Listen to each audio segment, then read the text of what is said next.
So now let's talk about other things that are smaller and less expensive. This is the attachment for your table. This is the pole where you put your tripod on. The tripod comes on the pole, it stays open, and you can attach it to your table, just at home, anywhere you want. And this worked, well, this is just a pole. I bought it used on eBay. It's someone's pole. It worked just fine. It's a piece of metal, nothing special about it.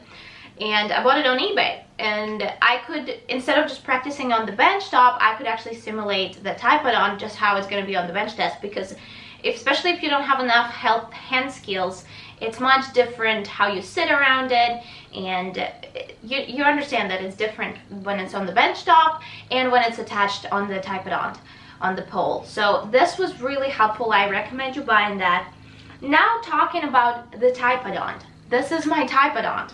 So there's a debate that I read and I thought was absolutely ridiculous. Most lists are, well, frankly, I read only one list of the things that I need to buy, and that was International Dentist Central list. You can find it online, and I will link it down below in case you want to go all out and buy everything they recommend. But they recommend buying Columbia Typodont and Kilgore Typodont, because some schools use Columbia, some schools use Kilgore, and they want you to practice on both. Why would you practice on both? Why? They're like, Kilgore Typodont's like $300, or like, well, more than $100 for sure. Why would you want to practice on both? If you can prep, you can prep. It doesn't matter what Typodont you use. Why would you possibly need both? Anyway, and besides, my school uses ModuPro, which is none of those. What if I bought Columbia or Kilgore? I would have thrown it out because I needed ModuPro anyway. So I do not recommend you buying both Typodonts, Kilgore and Columbia. I think this is ridiculous. Teeth don't match, so Kilgore teeth are for Kilgore, Columbia teeth are for Columbia, and you cannot cross them. So I feel like it's just a waste of money.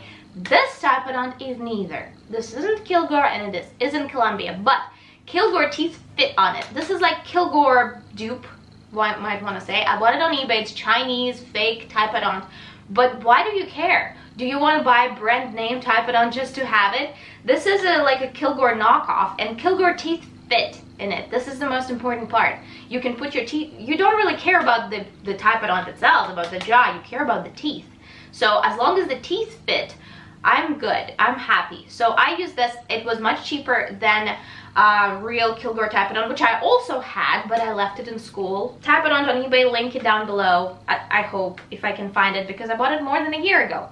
But I highly recommend you find a dupe for one of them, either Columbia or Kilgore, and just buy teeth. Talking about teeth, these are the teeth that I used.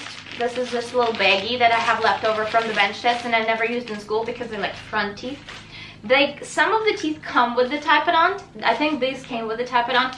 Again, they're not Kilgore teeth, but they fit and they work. For practice purposes, they're much cheaper. You can buy a lot of them for the same price and work just fine. Why do you care what exactly you prep? It's just plastic. So I highly recommend you looking on eBay for fake knockoff teeth.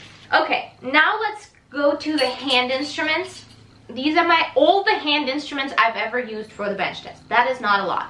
When I came to my bench test, we were allowed to bring our own instruments, and I saw people with giant cassettes of instruments, and I was like, why would you possibly use this? And this was all, and I had it in a little like sunglass case, like a makeshift, you know, I just put them in whatever I had so they wouldn't poke me. And I was like, hello, that's all I have. And they all brought this giant pack of instruments and looked so professional, like looked so lame. Anyway, this works fine. You don't need any more than this. And let me tell you what this is. A mirror, obviously, an explorer, and the probe in one. Well, you know how this looks like. Why would I show you? But anyway, get the explorer that has not 3 millimeters, but each millimeter. You know what I mean? Not the 3 millimeters dividers, but actual every millimeter dividers. You can use it very well if you do depth grooves for crown prep, and you can actually measure each depth groove with the explorer, which is a good method. I used it. So definitely get the one that has every millimeter divider on the explorer. Then I got a couple of hatchets, animal hatchets. I never used them before, and I know people don't use them on actual people. This is just for the practice purposes, but you want your prep as smooth as you can possibly do, and it's kind of hard to do with just the burr. You can do it with just the burr, but if you are not confident in your hand skills, these were great help for me because you can just cut it perfectly parallel, especially for amalgam preps. You need those angles. So these do them 90-degree angle. You just cut and that's it. I recommend you buying multiple of these. I bought them on Amazon, very easy.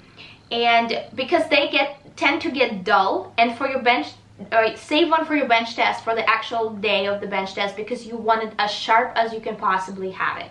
So I have a few of these and I use them a lot. These are marginal trimmers or whatever, gingival margin trimmers. They look like hatchets. Why do I show you? You probably know what they look like, but nonetheless, you probably can see them clearly anyway. These are, I bought a few of them because the list recommended them, the list that I will link down below from International Dentist Central. I've never used them in my prep, but I did use them in my school and I kind of got used to them. So I think they're helpful for actually making the margins and angles better than just the hatchet, but they're kind of extra. You can take them, leave them. You can do very good preps with just animal hatchets and burrs. So if you want them, you can get them to just for extra attaches, but I didn't use them during my bench test, but I did use them in school. I would recommend you to buy one burr or like one set of burrs for the entire operative, for whatever you do in operative. 330 burr. This is a triangular burr. I know if you're foreign, it's kind of hard to understand American numbers, but as you hear them, write them down. 330 burr is your best friend. You will use them for everything. 330 burr is the basic. So get that and don't worry about it. This is your entire operative. This is your entire cavity preps. They're good for crowns too because it's exactly 1.5 millimeters. The length of it is 1.5 millimeters, so you can do depth groups very well with it. It will give you exactly 1.5 millimeters, which is what you need for the crowns. But for the crowns, I prepared for you my fixed burr block. This is a burr block that we used in University of Oklahoma, and it looks like this. There are all the burrs here, and this is very good to show you guys what the universities actually use in their classes. And I will write down the numbers of burrs down below, and now let me tell you the most important ones that you can find on eBay as well or on Amazon and buy. I use the most out of, they're extras, they're like, not every burr out of here you will actually use.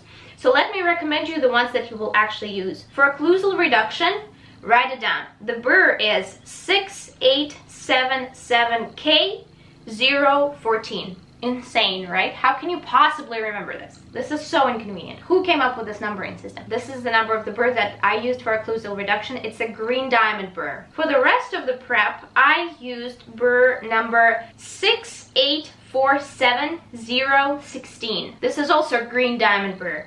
You can buy these in the same burr but in red diamond burr, but I never use them, maybe just for refinement. Most likely schools will provide them, so don't worry about it. Just buy the green ones, buy a lot of them, use often.